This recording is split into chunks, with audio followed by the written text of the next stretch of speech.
Invité a mi familia a una cena elegante de Navidad. El mismo día me dejaron plantada y terminaron comiendo en otro lado, juntos. Me senté sola en esa mesa, llorando sobre mi comida intacta, hasta que mi nieto entró al restaurante y me entregó un sobre. Adentro había una llave y una prueba de ADN que volteó todo de cabeza. Me alegra que estés aquí. Quédate conmigo durante esta historia y dime desde qué ciudad la estás viendo, para que sepa hasta dónde ha llegado. Pasé 3 días enteros preparando lo que pensé que sería nuestra primera cena navideña de verdad en años. Reservé el Salón Encino, 14,400 pesos solo por la mesa. Pero el precio no importaba. A los 70 había llegado a creer que el tiempo con la familia valía lo que costara. O al menos eso creía. Había una ironía amarga en lo mucho que me esforzaba por reunir a personas que el resto del año apenas me soportaban. Pero Hernán llevaba 6 meses de muerto, y las fiestas se sentían imposibles sin él. Necesitaba a mi familia cerca. Necesitaba sentir que todavía significaba algo para alguien. Esa mañana, escogí mi atuendo con cuidado. El vestido azul marino que Hernán siempre decía que hacía brillar mis ojos, y el collar de perlas que me regaló en nuestro aniversario número 40. Me temblaban las manos al abrocharlo. Me dije que eran los nervios, incluso emoción, pero en el fondo sabía que no. La primera llamada llegó como a las 3, justo cuando estaba por salir. «Mamá, lo siento mucho». La voz de Reina chorreaba miel por el teléfono. «Itzel se enfermó de algo y no podemos arriesgarnos a contagiar a todos. Tú entiendes, ¿verdad?». Mi hija dominaba ese tono, amable en la superficie, helado por dentro. Itzel era la más chiquita, mi nieta, supuestamente la que yo más adoraba. No la veía desde hacía meses. «Claro, mi amor», me oí decir. «¿Hay algo en lo que pueda ayudar?». No, estamos bien. Lo dejamos para otra ocasión. Lo dejamos para otra ocasión. Como si las cenas familiares fueran planes cualquiera que se pueden mover sin problema. 20 minutos después, me llamó mi hijo César. «Ma, mira, estoy atorado en el trabajo. Este trato se está cayendo y tengo que quedarme a arreglarlo. Ya sabes cómo es». Lo sabía. El trabajo de César siempre había sido lo primero. Por 30 años había estado por encima de mí. «¿Y Adriana y los niños?», pregunté por su esposa y mis otros nietos. «Están allá en casa de Reina, ayudando con Itzel, nomás tratando de entretener a los niños mientras ella descansa». Algo frío y punzante se me torció en el estómago. Estaban todos juntos. Dudó. «Bueno, sí, pero solo por unas horas. Nada planeado ni nada. Nada planeado. Sí, cómo no. La última llamada fue de mi hijo menor, Bruno. Su excusa fue la más creativa, que se le había descompuesto el carro y la aseguradora no iba a llegar en horas. Que estaba atorado, que lo sentía mucho, que tal vez la próxima». Seguía con el vestido azul marino, sentada en el sillón, nomás mirando el teléfono. 3 hijos, 3 excusas, todas cayendo en el mismo lapso de 1 hora como si lo hubieran ensayado. El momento era casi perfecto de lo frío que se sentía, pero ya había pagado la reservación. El vestido ya lo traía puesto. Sentarme sola en un lugar público tenía que ser mejor que quedarme sola en casa, así que agarré mis llaves y manejé al restaurante. Casa Morelos era justo como me lo imaginaba. Elegante, cálido, lleno de familias celebrando. La hostess me vio con una mirada que ya conocía demasiado bien, suave pero llena de lástima, cuando le dije que sería solo yo en una mesa para 6. «¿Le gustaría una mesa más pequeña?», preguntó, con esa voz delicada de quien cree que te vas a romper. «No», dije, intentando sonar firme. «Déjalo tal como está». Pedí vino primero, una botella de Burdeos que a Hernán solía gustarle. El mesero no dijo nada sobre que yo estuviera bebiendo sola, lo cual agradecí. Pedí más de lo que debía, entradas, platos fuertes, solo intentando llenar el espacio con algo, lo que fuera, ya que no podía llenarlo con personas. El momento que me quebró fue ver a la familia en la mesa de al lado, 3 generaciones juntas, riendo, compartiendo historias. La abuela estaba sentada justo en el centro de todo, y se notaba cuánto la querían. Empecé a llorar. Al principio, solo una punzada detrás de los ojos, pero pronto ya no pude detenerlo. Me estaba secando la cara con una servilleta de tela cuando escuché pasos apresurados. Isaías entró corriendo por la puerta. Tenía 18 años, las mejillas rojas por el frío y quizás por algo más. Tal vez enojo, tal vez urgencia. Abuela Consuelo. Su voz cruzó el salón e hizo que la gente se volviera. No le importó. Se deslizó entre las mesas, esquivando al anfitrión que intentó detenerlo. Tenía el cabello hecho un desastre, el abrigo mal puesto, como si ni siquiera se hubiera mirado al espejo. Isaías. Me puse de pie, confundida. ¿Qué haces aquí? Pensé que estabas con tu mamá y los demás. Estaba recuperando el aliento, como si hubiera corrido todo el camino hasta allí. En la mano traía un sobre manila grueso, de esos serios. Los ojos le brillaban con lágrimas que aún no estaba listo para dejar caer. Tenía que encontrarte, dijo con la voz quebrada. No podía dejar que siguieran haciéndote esto. ¿Haciendo qué, mi amor? ¿De qué estás hablando? Miró a su alrededor como si no estuviera seguro de si debía decirlo en voz alta. Luego alzó el sobre. Todos están reunidos, abuela, en la bugambilia, a solo 3 cuadras de aquí. Esto no fue una coincidencia, lo han estado planeando. Las piernas se me aflojaron. Caí de nuevo en la silla. ¿Planeando qué? Apretó la mandíbula, y por un segundo vi el temperamento de Hernán reflejado en él. La cena era solo una excusa, necesitaban tenerte fuera esta noche por esto. Miró el sobre como si tuviera dientes. ¿Qué es? Es del abogado del abuelo Hernán. Llegó hoy a casa de mamá. Su voz se volvió casi un susurro. Es su testamento, abuela. Y hay algo más.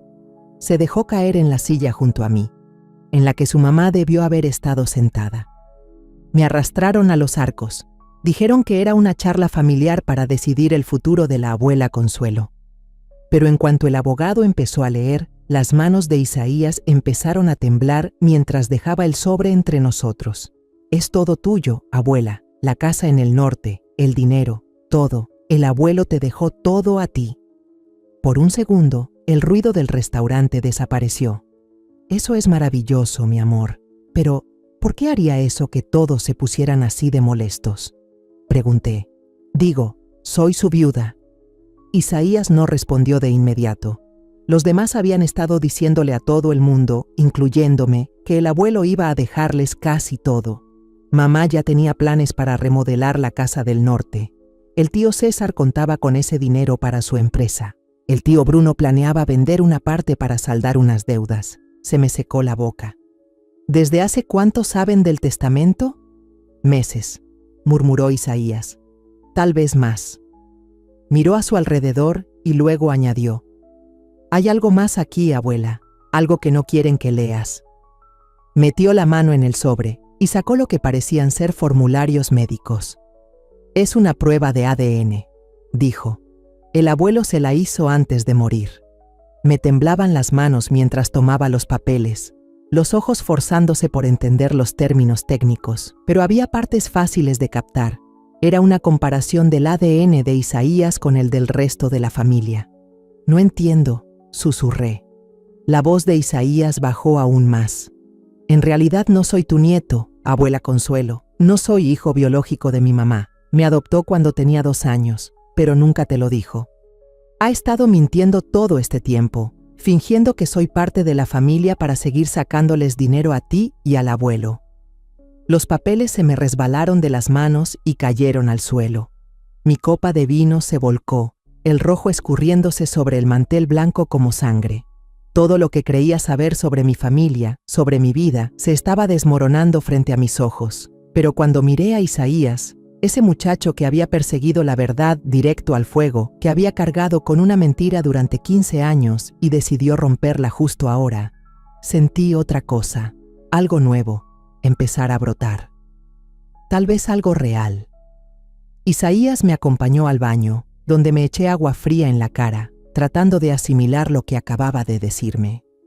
La mujer del espejo se veía desgastada, más vieja de lo que deberían aparentar 70 años. El maquillaje estaba corrido por las lágrimas, pero algo en mis ojos había cambiado. Estaban atentos, como si acabaran de despertar.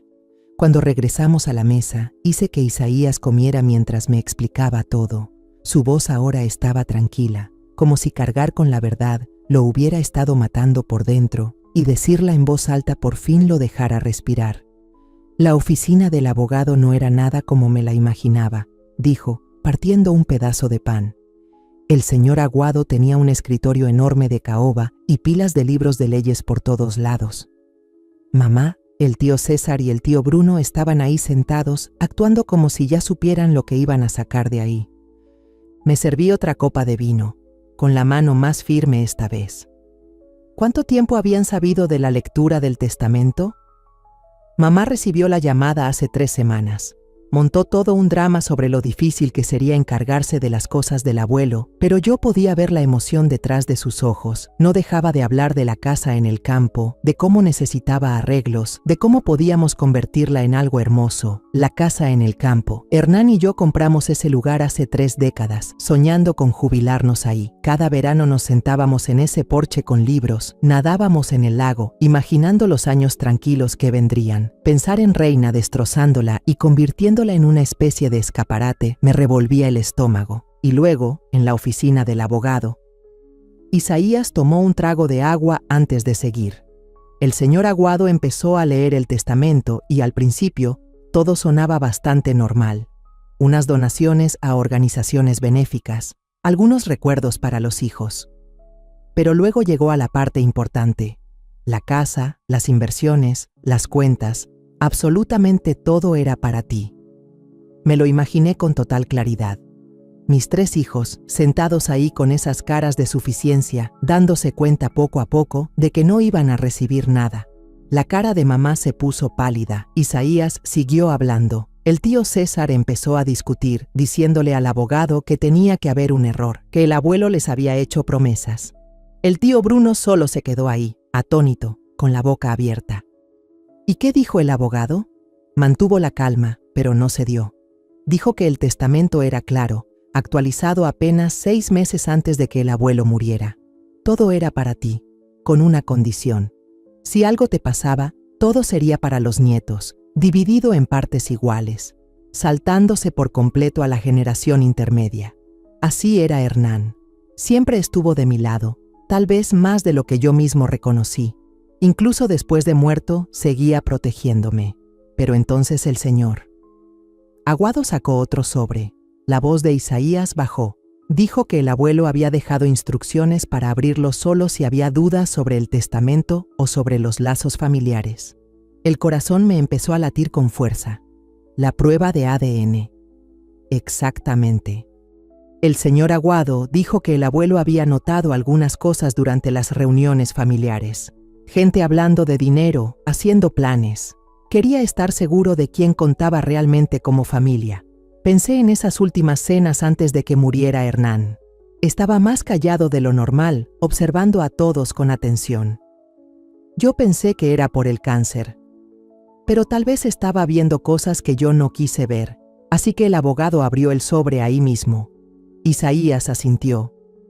La prueba de ADN decía que no tengo ningún lazo de sangre con nadie en esa sala, ni con mamá, ni con los tíos, ni contigo.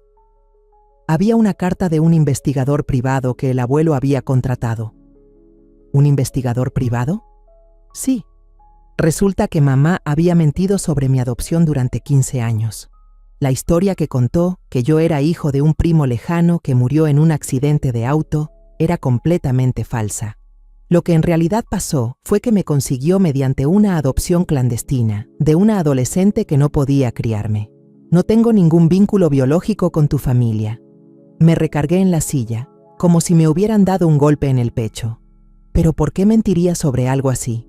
Isaías soltó una risa, seca y demasiado cansada para alguien que apenas tiene 18 años. Dinero, abuela. Siempre fue por dinero. Mamá se dio cuenta desde temprano de que tú y el abuelo tenían debilidad por las historias tristes, sobre todo las que involucraban niños. Así que se inventó la historia perfecta, el pobre sobrino nieto huérfano que necesitaba un buen hogar. De pronto, todo tuvo sentido. Todas esas veces que Reina llamaba diciendo que necesitaba ayuda para las cosas de la escuela de Isaías, su uniforme de deportes, programas de verano, clases particulares. Yo seguía firmando cheques, pensando que estaba ayudando a mi nieto a salir adelante. ¿Cuánto crees que nos sacaron en todos estos años?, pregunté. El informe del investigador tenía cifras, cubriendo mis cosas, la escuela, la ropa, las actividades, las visitas al médico, sumaron casi 3.600.000 pesos mexicanos en 15 años. Y eso ni siquiera incluía lo otro. ¿Qué otro? Isaías hizo una pausa como preparándose para soltarme algo peor. Las veces que mamá te decía que tu memoria estaba fallando, que necesitabas ayuda para manejar tus finanzas, los préstamos que el tío César necesitaba para sus negocios, las deudas de juego del tío Bruno, que siempre se presentaban como emergencias familiares. Cada palabra cayó como un peso en mi pecho. Habían estado jugando ese juego por años, por décadas. Abuela, mamá solía prepararme antes de venir a visitarlos a ti y al abuelo. ¿Qué decir? ¿Cómo actuar como si estuviera agradecida? ¿Cómo mencionar lo que necesitaba? ¿Cómo hacerte sentir generosa y necesaria? Pensé que así era como funcionaban las familias hasta esta noche. Miré a este chico, a este joven, que en realidad no era mi nieto, pero que acababa de arriesgarlo todo para ser honesto conmigo. ¿Qué pasó después de que el abogado terminó de leer el testamento? Un colapso total. Mamá comenzó a gritar que tenía que haber un error. Afirmaba que el abuelo no estaba en sus cabales cuando lo firmó. El tío César llamó a su abogado antes de que saliéramos siquiera de la habitación. El tío Bruno solo seguía murmurando: «Esto no es justo», una y otra vez. ¿Y tú? Encontré la mirada de Isaías. Me quedé pensando en cada abrazo, cada vez que le dije que lo quería, todas las tarjetas de cumpleaños con dinero que en realidad no tenía, los regalos de Navidad por los que apenas junté, la forma en que siempre revisaba sus calificaciones y preguntaba por sus amigos como si realmente me importara, porque sí me importaba. Y me cayó la ficha. Aunque no seamos parientes de sangre, yo he sido más abuela para él que cualquiera en esa familia ha sido familia de verdad. Me apretó la garganta. Isaías, ni siquiera se dieron cuenta cuando me fui.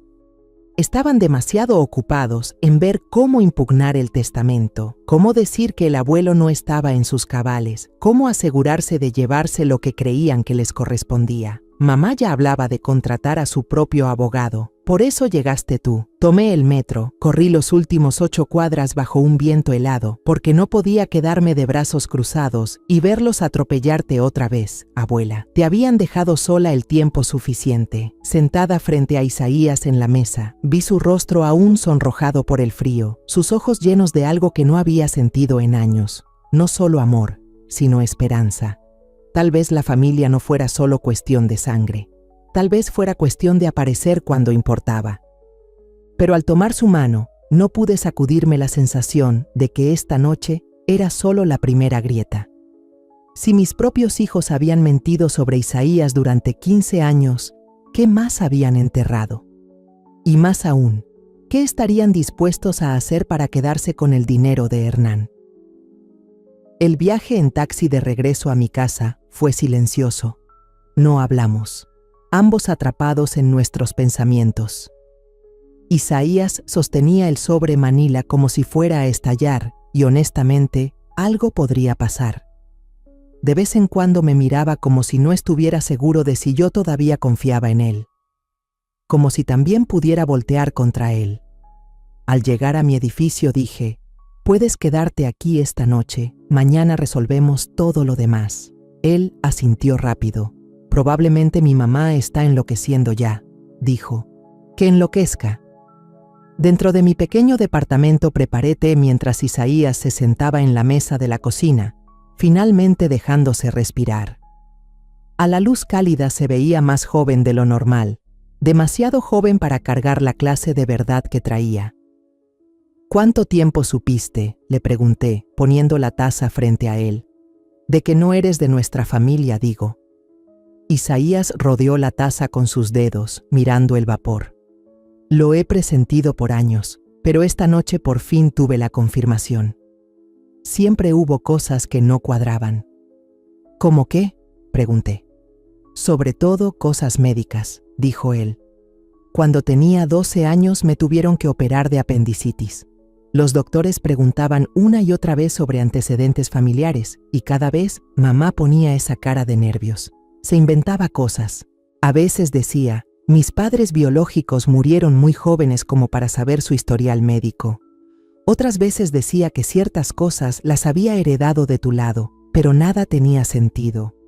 Me puse a pensar en todas las veces que me pregunté cómo Isaías podía ser tan diferente al resto de nosotros. Su cabello oscuro mientras todos éramos rubios, su estatura cuando los demás éramos promedio, su talento para dibujar como un profesional cuando en la familia nadie podía ni hacer un monito de palitos. Y luego estaba cómo hablaba del tema de la adopción cuando pensaba que él no escuchaba. Isaías siguió hablando. La oía hablar por teléfono con el tío César o el tío Bruno y alcanzaba a oír partes, cosas como, mientras no se dé cuenta, o está saliendo mejor de lo que pensábamos.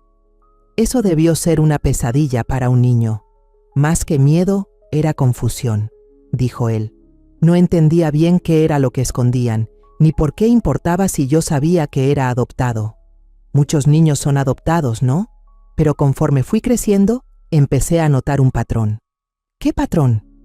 Isaías tomó un sorbo de té antes de responder. Cada vez que tú o el abuelo hacían algo generoso, cheques de cumpleaños, regalos de Navidad, ayudarme con lo que necesitaba, mamá ponía esa cara como si hubiera logrado algo. Y siempre se aseguraba de que yo te llamara a darte las gracias. Me decía exactamente qué decir para que te sintieras bien por ayudar. El pecho se me apretó de pensar en ese niño aprendiendo a manipular a las únicas personas que de verdad lo querían. ¿Tú sabías lo que estaba pasando? No realmente. No hasta que fui más grande. De niño, pensaba que así funcionaban las familias. Pero ya como a los 13 o 14, empecé a fijarme en cómo hablaba mamá del dinero. Cómo calculaba el momento para pedir ayuda. Cómo siempre me llevaba con ella cuando tenía que hablar contigo o con el abuelo sobre algo. Usaba tu cariño para conseguir lo que quería. Exactamente. Si iba a mencionar la colegiatura, me hacía poner el uniforme de la escuela. Me decía que mencionara si necesitaba ropa nueva o algo para deportes. Incluso me hacía ensayar cómo bajar la mirada si se trataba de una emergencia. Puse la taza en la mesa más fuerte de lo que quería, sintiendo cómo el calor me subía por el cuello. ¡Qué asco! Lo más difícil era que de verdad me gustaba estar contigo y con el abuelo. Eso sí era real, aunque todo lo demás fuera una puesta en escena. Ustedes eran los únicos adultos en mi vida que se preocupaban por cómo me sentía, no por lo que podían sacar de mí. Eso me marcó. Ese niño había estado hambriento de afecto verdadero, convertido en un accesorio para exprimir dinero de las únicas personas que de verdad lo querían. Isaías, mi amor, quiero que escuches esto. Nuestro cariño por ti nunca dependió de la sangre. Se le llenaron los ojos de lágrimas que había estado aguantando toda la noche. Quería creerlo, pero no lo sabía con certeza. Me pasé años preguntándome si me seguirían queriendo si se enteraban de todo. Pues ahora ya lo sabes. Nos quedamos un rato sentados, sin decir nada, dejando que el peso de todo eso cayera. Entonces Isaías volvió a hablar, más suave esta vez. Hay otra cosa de esta noche que todavía no te he contado. Algo que pasó después de que salí de la oficina del abogado. ¿Qué fue? No vine a verte de inmediato. Primero pasé por la casa de mamá para recoger algunas de mis cosas. Pensé que tal vez podía entrar y salir sin armar una escena. Simplemente desaparecer un tiempo hasta que todo se calmara. Pero ellos ya estaban ahí y estaban tramando algo. Se me apretó el estómago. ¿Qué clase de algo? Estaban en una llamada con un abogado que conoce el tío César. Hablaban de cómo impugnar el testamento. Y no solo diciendo que el abuelo no estaba en sus cabales. Están intentando alegar que no soy un heredero legítimo, que todo lo que recibí fue basado en mentiras. Las manos de Isaías temblaron levemente al dejar su taza. Eso significa que están dispuestos a hundirme solo para salvarse ellos. Están planeando argumentar que, como no llevo su sangre, cualquier regalo o dinero que tú y el abuelo me dieron no me pertenecía realmente, que todo fue parte de algún tipo de fraude. Creen que si logran probar eso, podrán anular partes del testamento. La crueldad de todo eso me dio como un golpe en el pecho, Están dispuestos a destruir a un chamaco de 18 años solo para quedarse con más dinero. Y la cosa se pone más fea, abuela. También están hablando de que te declaren mentalmente incapacitada. ¿Qué? El tío César dijo que tu decisión de seguir apoyándome incluso después de enterarte de la adopción demuestra que no tienes buen juicio. Creen que pueden usar eso para argumentar que no estás en condiciones de manejar tus propios bienes. Si logran que eso prospere, intentarán que los nombren como tus tutores para así controlar la herencia por esa vía. Me sentí atrapado, como si las paredes se me vinieran encima. Mis propios hijos no solo estaban planeando quitarme lo mío, también venían por mi independencia, mi dignidad, cada lazo que aún me quedaba, cualquier cosa que se interpusiera entre ellos y el dinero de Hernán. ¿Sabían que estabas ahí? No, yo estaba en mi cuarto con la puerta entreabierta. Pero escuché lo suficiente. Mañana a primera hora se van a reunir con el abogado para empezar con todo esto. Mamá ya estaba buscando doctores que digan que no estás bien de la cabeza. El tío Bruno investigaba sobre las leyes de tutela. ¿Y el tío César? Él ya estaba planeando cómo se repartirían el dinero una vez que tomaran el control. ¿Y tú? ¿Dónde encajas en todo ese plan que tienen? La sonrisa de Isaías fue fría, demasiado vieja para alguien de su edad. Yo soy el problema del que te quieren salvar. El estafador que engañó a una anciana para quitarle su dinero. Se van a hacer pasar por los hijos leales que descubrieron una mentira y que intervinieron para proteger a su madre de ser usada otra vez. Lo bueno de tocar fondo es que se te quita el miedo a caer. Mis hijos me mostraron quiénes son en realidad, lo que son capaces de hacer por dinero. Ya no les queda nada más que arrancarme, excepto mi orgullo. Y no voy a dejar que también me quiten eso.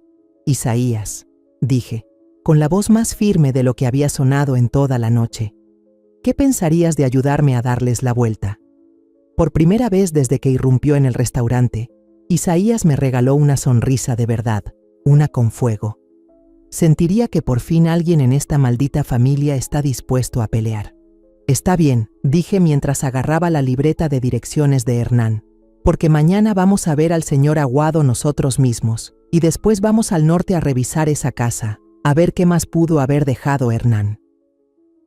Lo que no le mencioné a Isaías fue que yo ya había empezado a armar un plan para darle a mis hijos exactamente lo que se merecían, y no tendría que rebajarme a su nivel para lograrlo. Hernán siempre iba unos pasos delante de todos.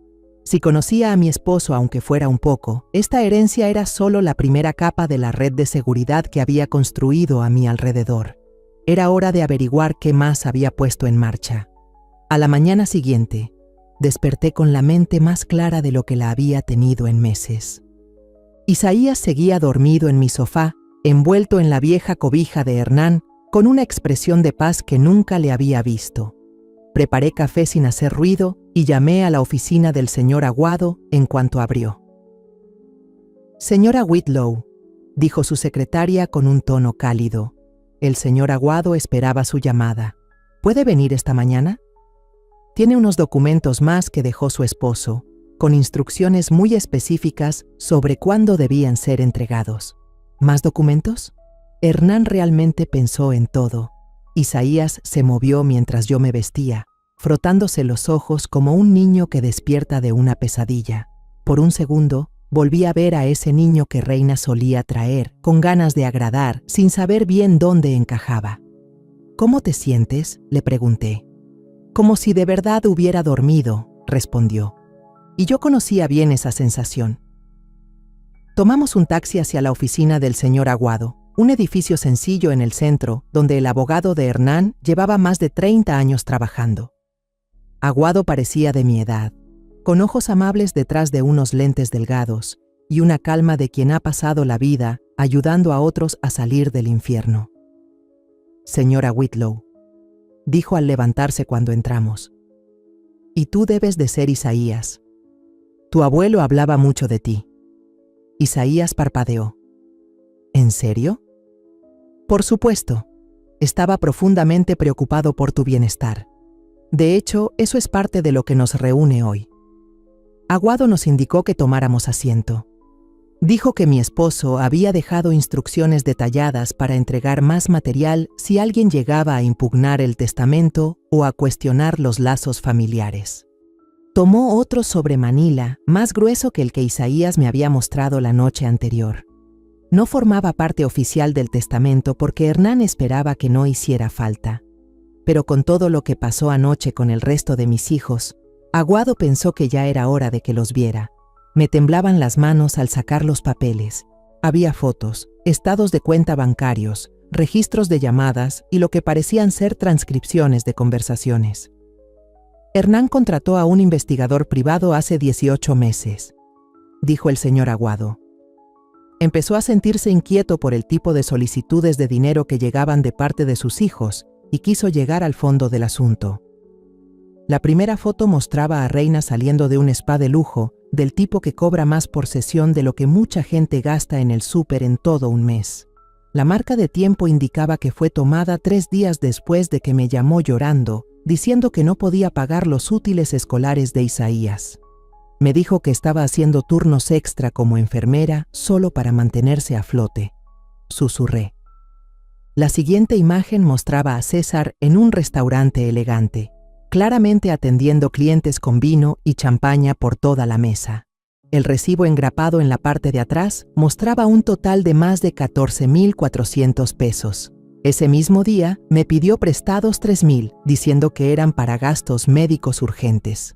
Pero fueron los estados de cuenta bancarios los que dejaron todo claro, página tras página, mostrando depósitos de parte mía y de Hernán, y casi de inmediato, transferencias a tiendas de diseñador, resorts de lujo, artículos de alto costo. Ni un solo peso de lo que les dimos para emergencias se usó en algo que remotamente pareciera una emergencia. Hay más, dijo el señor Aguado con suavidad. Grabaciones de audio. Hernán las hizo. Sabían que tenía reuniones con el altavoz encendido. Decían que su oído ya no era el mismo y necesitaba subir el volumen. Lo que no sabían era que también estaba grabando. Me pasó una grabadora digital pequeña con un par de audífonos. Esta es de 6 semanas antes de que Hernán falleciera. Tus hijos pidieron una charla familiar sobre tu cuidado futuro. Con manos temblorosas, me puse los audífonos y presioné play. La voz de Reina se escuchó con claridad. Mamá se está volviendo más olvidadiza, papá. Nos preocupa que viva sola, dijo Hernán. A mí me parece que está bien, respondió, pero se le notaba en la voz. Estaba cansado. César intervino. Bueno, ¿no te parece confundida porque estás con ella todo el tiempo? Pero cuando nosotros vamos, repite lo mismo una y otra vez. Se le olvidan cosas que ya hablamos. Pausé la grabación y miré al señor Aguado, confundida. Yo no repito las cosas. Tengo buena memoria. Sigue escuchando, dijo en voz baja. Era la voz de Bruno. El asunto es, papá, que si algo te pasa, necesitamos asegurarnos de que mamá esté bien cuidada. Probablemente deberíamos empezar a ayudar con sus finanzas desde ahora, mientras tú estás para guiarnos en la transición. ¿Qué tipo de ayuda estamos hablando?, Zrenia preguntó Hernán. Reina regresó a la conversación. Cosas simples, tal vez agregar a uno de nosotros a sus cuentas bancarias, darnos un poder notarial para emergencias. Ya sabes lo complicado que puede ser todo lo financiero para una mujer de su edad. Mujer de su edad. En ese entonces yo tenía 69, no 90. Ella es perfectamente capaz de manejar sus propias finanzas, dijo Hernán con firmeza. Claro que sí, por ahora, respondió César, tan suave como siempre. Pero se trata de estar preparados, de planear con anticipación. Y la verdad, papá, algunas de las cosas en las que han estado gastando no tienen mucho sentido. ¿Cómo qué?, Zrenia preguntó Hernán. Bruno se metió. Como todo ese dinero para Isaías. O sea, lo queremos, pero no es realmente de la familia, y lo que están gastando en él podría usarse para el cuidado de mamá a largo plazo. Todo mi cuerpo se congeló. Isaías, sentado justo a mi lado, se quedó completamente inmóvil. El tono de Hernán se volvió cortante. Isaías es familia, y lo que decidamos gastar en él no es asunto de ustedes. Papá, por favor, dijo Reina. Es adoptado, pronto va a cumplir 18 y luego ya no estará en el panorama. El dinero que están guardando para su universidad podría cubrir un lugar de primer nivel para mamá cuando llegue el momento. Tu madre no necesita eso ahora, dijo César. Pero si empezamos desde ya, si dejamos los papeles listos, todo será mucho más fácil después. Tal vez también deberían considerar revisar su testamento, asegurarse de que todo quede en orden para que mamá no tenga que lidiar sola con esas cosas tan difíciles. El audio siguió otros 20 minutos. Mis propios hijos, explicando con toda calma cómo iban a quitarme el control de mi vida, fingiendo que lo hacían por amor. Hablaban de mí como si fuera una mujer frágil, que se está yendo, a la que no se le puede confiar ni sus propias decisiones. Lo que más me sacudió fue lo normal que sonaban, lo pensadas que se oían cada una de sus palabras, como si me estuvieran haciendo un favor. Cuando la grabación por fin terminó, no dije una sola palabra. El señor Aguado me acercó un pañuelo. Hay otras 12 grabaciones como esa, dijo, todas mostrando el mismo patrón, sus hijos trabajando juntos para tener acceso a su dinero, haciéndole creer poco a poco a Hernán que usted ya no puede manejar nada sola. Pero Hernán lo vio clarito. Se puso furioso. Fue entonces cuando contrató a un investigador privado y empezó a poner límites. El señor Aguado puso otro documento sobre la mesa. Era un desglose completo de cada centavo que tú y Hernán les dieron a sus hijos en los últimos 15 años. El número al final me golpeó como un puñetazo. 15.246.000 pesos mexicanos. Casi 1 millón, susurré. Ese dinero era para emergencias, consultas médicas, colegiaturas, necesidades básicas. El investigador rastreó a dónde se había ido realmente. Pasó la página. Vacaciones de lujo, ropa de marca, autos elegantes, remodelaciones, días de spa, tecnología de punta. Tus hijos han estado viviendo muy por encima de sus posibilidades, todo pagado con tu dinero.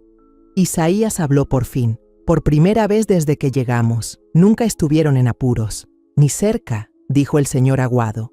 Y todo esto, este plan de herencia, lo han estado armando desde hace años. El investigador encontró cadenas de correos que se remontan a 5 años atrás. Tus hijos ya hablaban de cómo administrar mejor tu dinero, de cómo dividirlo. El señor Aguado entregó una última carpeta. Esta es la importante. Es el plan que Hernán redactó por si tus hijos intentaban impugnar el testamento o cuestionar tu cordura. El título decía Protocolo de Protección para Consuelo Whitlow, y eran 15 páginas del trabajo legal más meticuloso que había visto en mi vida. Hernán había previsto cada posible movimiento que mis hijos pudieran intentar y estableció medidas para bloquearlos todos. Te dejó capas de protección, dijo el señor Aguado, cobertura legal, estructuras financieras e incluso pasos para mantenerte a salvo. Pero esta es la parte clave. Señaló una cláusula cerca del final. Cualquier heredero que impugne el testamento o intente declararte incapaz pierde automáticamente su parte de la herencia, y esa porción pasa directamente a ti. Así que si se oponen, se quedan sin nada. Hernán se aseguró de eso. También creó un fideicomiso que se activa si alguien cuestiona tu capacidad mental. En cuanto eso ocurre, todos los bienes pasan al control de un fideicomisario neutral hasta que todo se aclare. Miré a Isaías leyendo conmigo, con los ojos abiertos. Tu abuelo pensó en todo, dijo el señor Aguado. Pero hay algo más. Te dejó una carta que solo debía abrirse después de que vieras todo esto. Me entregó un sobre sellado, con la letra de Hernán clara como el día, para mi querida Consuelo. Cuando estés lista para defenderte. Al romper el sello, me cayó el 20. Esto no era solo sobre dinero. Hernán me había dejado armas. Herramientas para retomar el control de mi vida y proteger a quienes de verdad les importaba.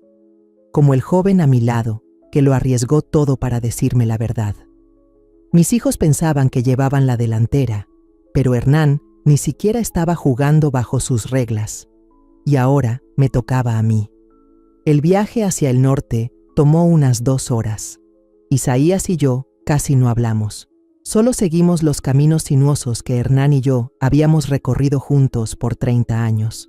Cada curva traía un recuerdo. La primera vez que vimos el lugar. Los veranos que pasamos arreglándolo con nuestras propias manos. Noches tranquilas en el porche, viendo caer el sol sobre el lago.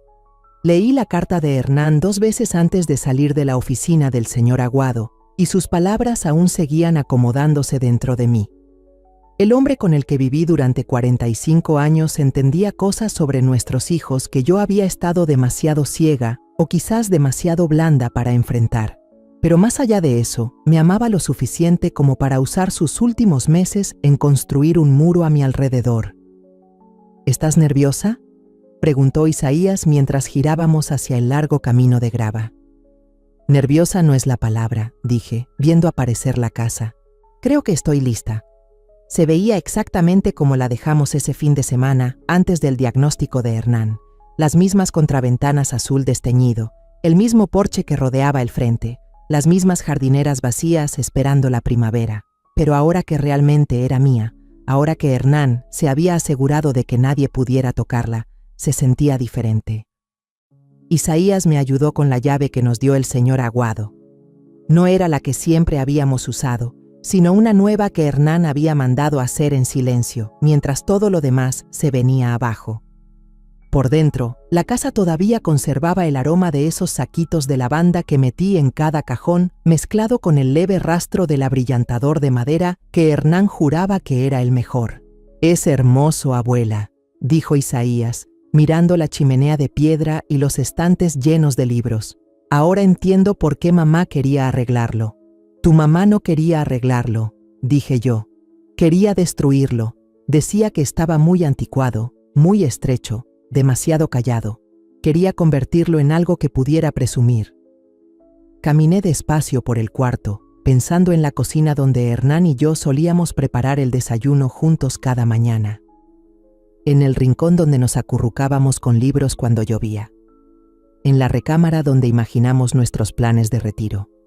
Pero fue en el estudio de Hernán donde encontré lo que me había dejado.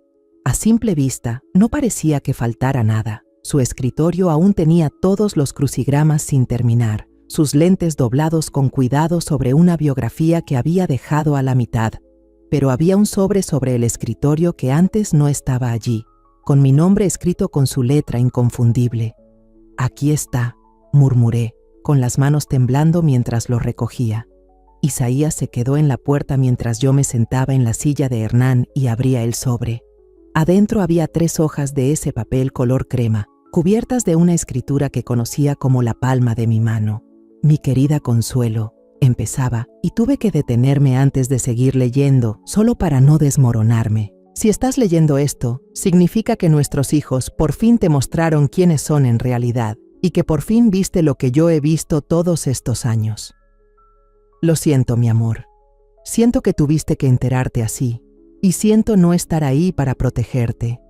Pero quiero que sepas que cada decisión que tomé respecto a nuestra herencia, cada paso que di para dejar todo en orden, fue por ti.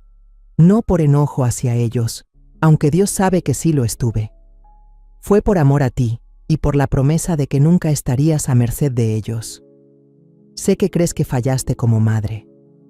Lo has dicho más veces de las que puedo contar, sobre todo después de esas pláticas difíciles con Reina, César o Bruno.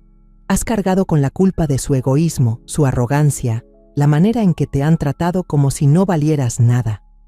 Pero Consuelo, amor, tú no fallaste. Ellos sí. Les diste todo lo que una madre debe dar.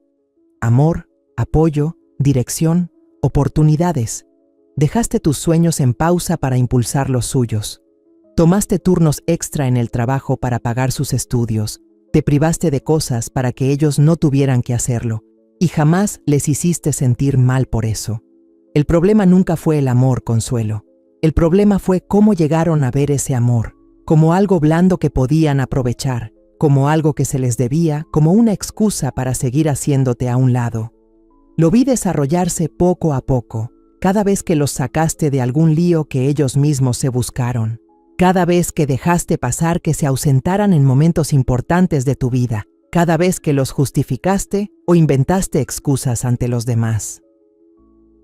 Aprendieron que no habría consecuencias por cómo te trataban, así que siguieron estirando el límite. Debí haber intervenido hace mucho. Debí haberme plantado y decir que ya no íbamos a seguir así. Pero vi qué tan profundo era tu amor por ellos. Y no pude obligarte a elegir entre tu esposo y tus hijos. Así que me quedé callado, viéndolos hacerte daño una y otra vez. Pero cuando empezaron a husmear en tus finanzas y a poner en duda tu estado mental, ya no pude quedarme en silencio. Las cosas que decían cuando creían que no los escuchaba, la forma en que hablaban como si ya no estuvieras, como si solo fueras un estorbo entre ellos y lo que creían merecer, me golpearon fuerte. Me demostraron que eran capaces de algo mucho peor. Ahí fue cuando hice mis planes, no para vengarme, aunque bien lo merecen, sino para protegerte. Cada centavo que dejé es tuyo, sin condiciones. Cada salvaguarda legal está ahí para que sigas teniendo el control de tu vida. Cada prueba que recopilé es para respaldarte si intentan hacerte pasar por alguien que no eres. Pero más que todo eso, Consuelo, necesitaba que escucharas esto. Sus acciones son suyas. No les debes tu paz mental solo porque comparten tu sangre. No estás aquí para prenderte fuego solo para que ellos se mantengan calientes. La mujer con la que me casé hace 45 años era fuerte, autosuficiente y capaz de enfrentarse a lo que quisiera. Lo único que cambió fue que empezaste a creerle a la gente que te decía lo contrario. Pero esa mujer todavía está ahí, mi amor. Solo ha estado esperando que alguien le diga que está bien volver a ocupar su lugar, que este sea ese momento. Isaías es un buen muchacho, Consuelo.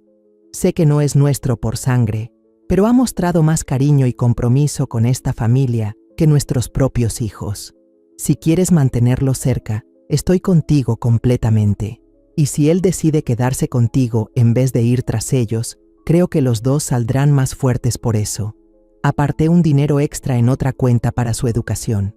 No por biología, sino porque se ha ganado su lugar de formas que los otros nunca lo hicieron. Encontrarás los datos de la cuenta en la caja fuerte detrás de mi diploma. La combinación es tu fecha de nacimiento. También hay algo más ahí que quiero que tengas. Es la escritura del terreno de al lado. Lo compré hace 5 años, pensando que algún día podríamos querer construir una casa de visitas ahí. Nunca te lo mencioné porque quería sorprenderte en nuestro 50º aniversario. No llegaremos a los 50, pero igual quiero que lo tengas. Construye algo hermoso en ese terreno, Consuelo. Construye algo que sea completamente tuyo. Los hijos van a tratar de regresar arrastrándose cuando se den cuenta de que el testamento ya está hecho. Vendrán con disculpas, promesas, te dirán que han cambiado, jugarán con la culpa, dirán que solo querían protegerte, fingirán que les importa tu salud. No caigas. Las personas capaces de mentiras y traiciones como las que ellos hicieron no cambian solo porque las cosas no les salieron como querían. Van a aparecer por la misma razón de siempre, porque quieren algo, pero ya no les debes ni un carajo, mi amor. Ya diste más de lo que cualquier madre debería tener que dar. El resto de tu vida es tuyo ahora. Ojalá lo vivas feliz. Ojalá vayas a todos esos lugares con los que solíamos soñar. Ojalá te trates a ti misma como pasaste la vida tratando a los demás. Ojalá te rodees solo de gente que te quiera por quien eres, no por lo que puedas darles. Y ojalá despiertes cada día sabiendo cuán profundamente fuiste amada. No solo por mí, aunque te amé de formas que nunca supe decir en voz alta, sino por cada persona que sintió tu bondad, tu generosidad, ese enorme corazón que tienes. Tú eres suficiente, Consuelo. Siempre lo has sido, y mereces todo lo bueno que esta vida puede ofrecer. Todo mi amor, siempre y para siempre, Hernán. PD. La cava está llena otra vez con ese bordó que te gusta. Puede que ya no esté, pero sigo cuidando de ti. Cuando terminé de leer la última palabra, las lágrimas corrían por mi cara. Pero no era tristeza, era otra cosa. Alivio. Claridad. Como si por primera vez en años ya no fuera invisible. Isaías había entrado en silencio, sentado frente al escritorio, con los ojos llenos de lágrimas también. «De verdad te amaba», dijo, bajo y sincero. «De verdad». Doblé la carta despacio y la presioné contra mi pecho, y tenía razón, en todo. Miré alrededor del despacho de Hernán, a la caja fuerte detrás de su diploma enmarcado. a las ventanas que daban al terreno que por fin era mío. Por primera vez desde que murió, no sentí la ausencia. Sentí el regalo. Él seguía aquí, aún protegiéndome, aún cuidándome, aún amándome, y me había dado lo que necesitaba para por fin reclamar lo que era mío. «Vamos», le dije a Isaías, levantándome con más energía de la que había sentido en meses. «Vamos a ver qué más nos dejó tu abuelo. Pero primero, tenía que hacer unas llamadas. 3. A 3 personas que estaban a punto de enterarse de que su madre no era la frágil sumisa que creían.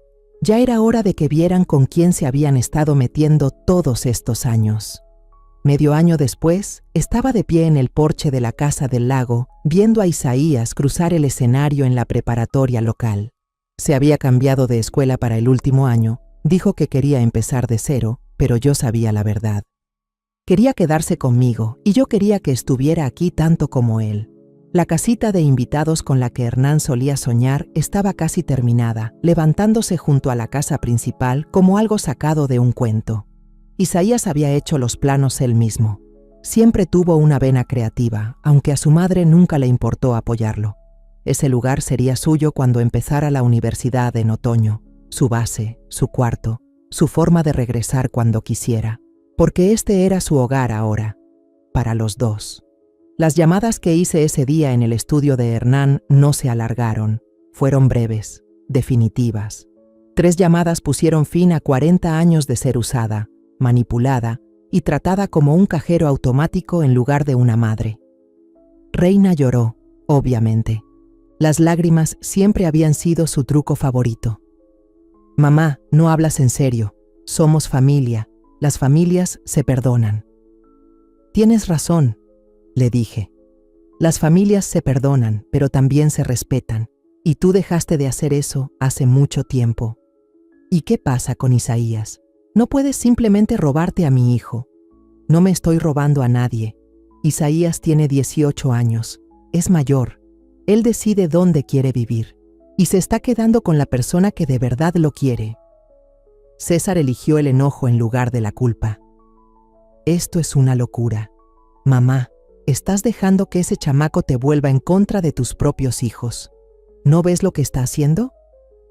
«Lo que veo», le dije, «es a un joven que me ha mostrado más verdad y lealtad en un solo día de la que tú me has dado en años.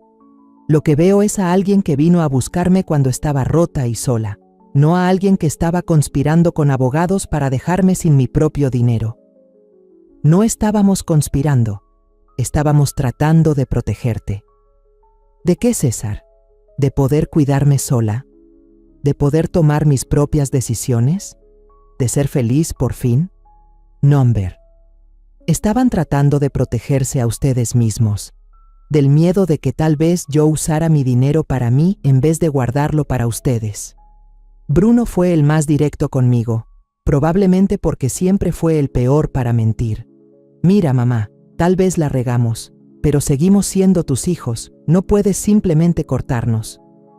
«Sí puedo», le dije, «y lo estoy haciendo. Ustedes tomaron su decisión cuando eligieron mentirme, robarme y tratar de que me declararan incapaz. Ahora les toca enfrentarse a las consecuencias». En los meses que siguieron, intentaron de todo. Ramos de flores, cartas de disculpa, visitas sorpresa en la puerta. Reina incluso vino una vez con Itzel, esperando que ver a mi nieta me hiciera ceder. Pero la carta de Hernán me había enseñado algo crucial. No era mi responsabilidad reparar el daño que causaron otros. Isaías estaba floreciendo como nunca lo había visto. Liberado de la expectativa constante de actuar como el peón perfecto, se había convertido en el joven extraordinario que siempre había sido por dentro. Divertido, atento, creativo y con una sabiduría que iba más allá de su edad. Lo aceptaron en la escuela de arte con una beca parcial y el fondo educativo de Hernán cubriría el resto. Más que eso, se volvió el tipo de familia que siempre había deseado. Alguien que preguntaba por mi día y de verdad le importaba la respuesta. Alguien que recordaba las pequeñas cosas que significaban algo para mí. Alguien que me abrazaba sin razón, solo porque quería, no porque necesitara algo. La casita era su regalo de graduación, pero en realidad también era el mío. Por primera vez, había construido algo desde cero que era completamente mío, moldeado exactamente como yo quería. Abuela Consuelo, llamó Isaías desde el patio, acomodando los muebles nuevos del porche que habíamos elegido juntos. Ya llegó la señora Weaver. Ella era nuestra vecina más cercana, una viuda de mi edad que en los últimos meses se había vuelto una de mis amigas más queridas. Le conté a ella sobre la carta de Hernán antes que a nadie, y lloró conmigo. «Consuelo», dijo, subiendo los escalones con un paquete envuelto en los brazos. «Le traje un regalo de graduación a Isaías. No tenías que hacer eso, Aurora». «Claro que sí, es familia, familia». Esa palabra significaba algo distinto ahora que antes. La familia no era solo la sangre, era quien estaba presente, quien te amaba por elección, quien te trataba con respeto y cariño. Isaías desenvolvió el regalo de Aurora, materiales de arte de alta gama que había estado mirando en la tienda del centro, pero que jamás habría pedido. La expresión en su rostro me recordó exactamente por qué quiero tanto a ese niño. Puede que no sea mi nieto por sangre, pero se siente más mío que cualquiera que comparta mi ADN. «Es demasiado», dijo. Pero Aurora lo desestimó. «Tonterías. Vas a ser un artista famoso algún día, y yo quiero poder decir que te conocí desde antes». Pasamos la tarde en el porche, los tres viendo cómo el atardecer pintaba el lago de dorado y rosa.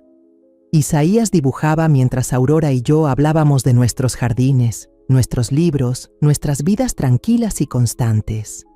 Justo cuando el sol se escondía detrás de los árboles, un coche entró al camino. El estómago se me apretó por instinto. Medio año de paz me había vuelto precavida con las sorpresas. Pero era solo el doctor, Escalante del pueblo, que venía a revisar los medicamentos para la presión de Aurora como hacía cada semana. Con el tiempo se volvió parte de nuestra pequeña familia elegida, quedándose a cenar, compartiendo historias del trabajo y ese humor seco suyo que me recordaba tanto a Hernán. «¿Y cómo va el graduado?», le preguntó a Isaías mientras se sentaba en la cuarta silla del porche que habíamos comprado especialmente para él. Isaías, oficialmente graduado de la prepa desde esa mañana, sonrió, y oficialmente muerto de miedo por la universidad. «Eso es bueno», dijo el doctor, Escalante. «Estar nervioso significa que estás poniendo atención». A medida que avanzaba la noche, más gente fue cayendo. Rogelio, el de la ferretería, vino a dejar el buzón personalizado que Isaías había encargado para la cabaña, con sus iniciales al costado y un detallito pintado a mano. Silvia, la de la librería, llegó con una botella de vino para brindar por la graduación de Isaías y se quedó a cenar. Esta era mi vida ahora. No el círculo elegante que mis hijos siempre imaginaron que debería desear, sino algo real. Un pequeño grupo de personas que de verdad se preocupaban, que venían no por compromiso, sino porque les nacía. Cerca de las 10, cuando ya todo iba terminando, sonó mi teléfono. Estuve a punto de no contestar. Meses esquivando las llamadas de mis hijos se había vuelto costumbre, pero el número no lo reconocí, así que contesté. «Señora Whitlow, habla Lourdes Aguado, la hija de James Aguado. Disculpe la hora, pero quería avisarle que hoy llevamos a cabo la parte final de las instrucciones de su esposo. El señor Aguado había fallecido hace 2 meses, y Lourdes se hizo cargo del despacho legal. Ella estaba terminando los últimos asuntos del patrimonio de Hernán». «¿Qué instrucciones?», pregunté. «Las donaciones. Tu esposo creó un fondo para ser entregado a organizaciones benéficas locales 6 meses después de que se resolviera el testamento, siempre y cuando nadie lo impugnara con éxito. Como las demandas legales de tus hijos fueron desestimadas, hoy pudimos liberar el dinero». «¿Cuánto?». 3.600.000 pesos mexicanos, señora Jolay, divididos entre el hospital infantil, el refugio para mujeres y el programa de alfabetización en la biblioteca. Tu esposo dejó claro que las donaciones debían hacerse a tu nombre». «¿A mi nombre?». Aún después de muerto, Hernán seguía asegurándose de que el mundo me viera como alguien que valía, alguien que aportaba. alguien digno de respeto. Después de colgar, me quedé sentada un momento, viendo a Isaías ayudar a Aurora a bajar los escalones del porche hasta el coche del doctor Escalante. Silvia estaba empacando los restos del pastel para su hija adolescente. Rogelio tenía a todos muertos de risa con alguna historia loca. Este fue el último regalo de Hernán para mí. No solo el dinero, o la casa, o la red de protección legal, sino la libertad de vivir una vida que realmente me hiciera feliz. El permiso de dejar de buscar amor en quienes nunca lo tuvieron para dar, y finalmente dejarlo entrar de quienes sí lo tenían. Isaías regresó al porche y se dejó caer en la silla junto a la mía. ¿Buen día?, preguntó. El mejor, respondí, y lo decía en serio. Me miró y dijo en voz baja: Abuela Consuelo, sé que no soy realmente tu nieto. La prueba de ADN lo dejó claro, pero tú has sido la familia más verdadera que he tenido. Le tomé la mano. Este muchacho había arriesgado todo por decirme la verdad. Me eligió, incluso si eso significaba perder todo lo demás que conocía. Isaías, le dije, la familia no es la sangre, es el amor, es quien está presente, es quien decide quedarse, y tú has estado más presente que nadie. Nos quedamos ahí, en silencio, tranquilos, mirando las estrellas reflejarse en el lago, dejando que la calma de la noche nos envolviera. Mañana, Isaías empezaría a empacar para la universidad. Este otoño, yo lo llevaría, lo ayudaría a instalarse en su dormitorio como cualquier abuela lo haría. Y cuando regresara para las vacaciones, este sería su lugar, esta casa, esta vida que construimos, esta familia que elegimos.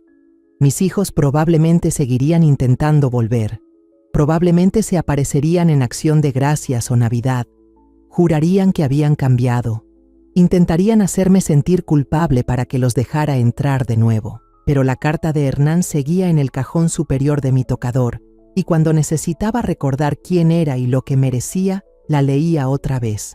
Merecía paz, merecía respeto, merecía ser amada por quien soy, no por lo que puedo dar. Y en este momento, sentada en este porche con personas que realmente me veían y aún así me amaban, finalmente tenía todo eso. El lago estaba quieto, las estrellas reflejadas en su superficie como vidrio. Todo se sentía en su lugar, justo como Hernán lo había planeado, y por primera vez en años, me sentía yo misma de nuevo. 6 meses después, dejé de contar el tiempo por las fiestas y empecé a contarlo por estaciones. Ese invierno se desvaneció en una primavera suave. Luego llegó un verano lleno de esa clase de silencio que ya no duele. Isaías había terminado su primer año de universidad.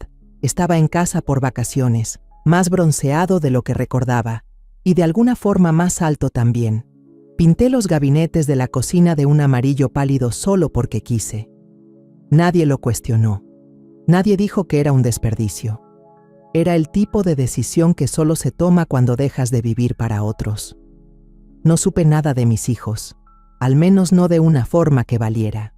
César envió una tarjeta de Navidad, sin firma, sin remitente, probablemente idea de su abogado.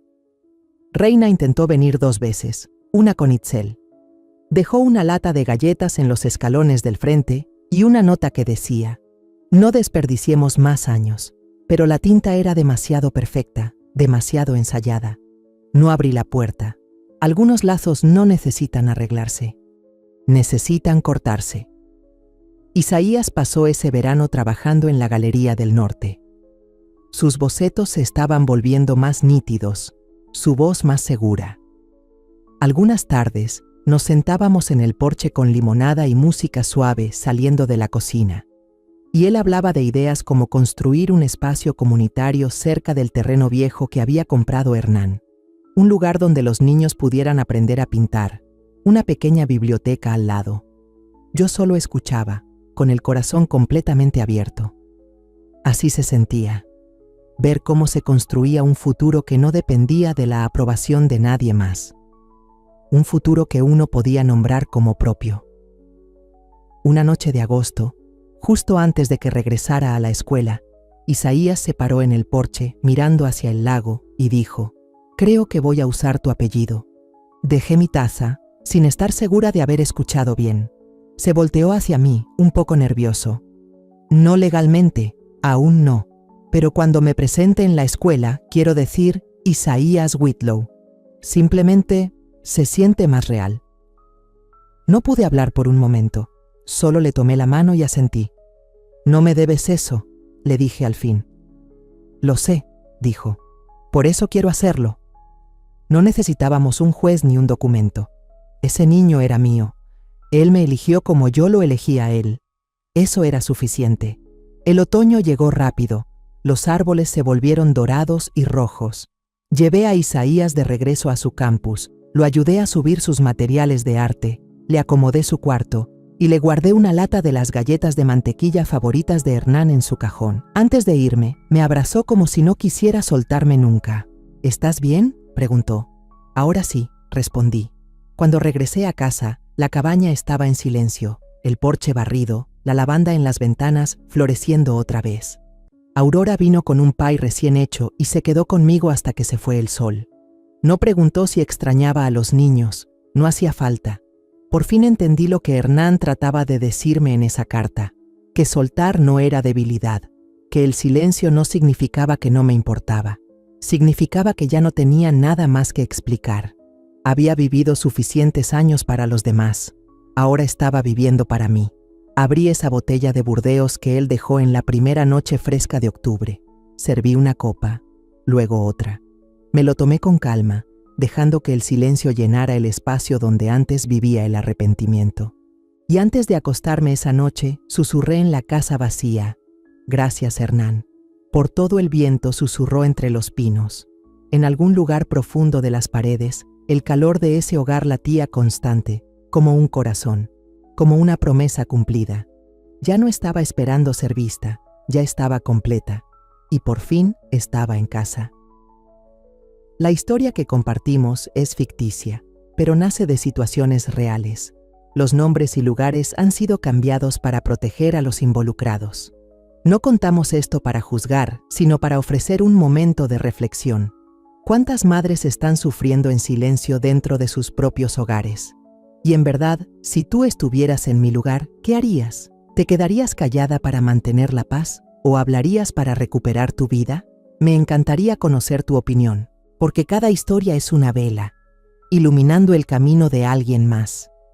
Que Dios te bendiga, y creo que el valor nos lleva a días mejores. Mientras esperas esos días, he dejado 2 historias más en la pantalla, las más queridas. Sé que te van a sorprender. Gracias por quedarte hasta el final.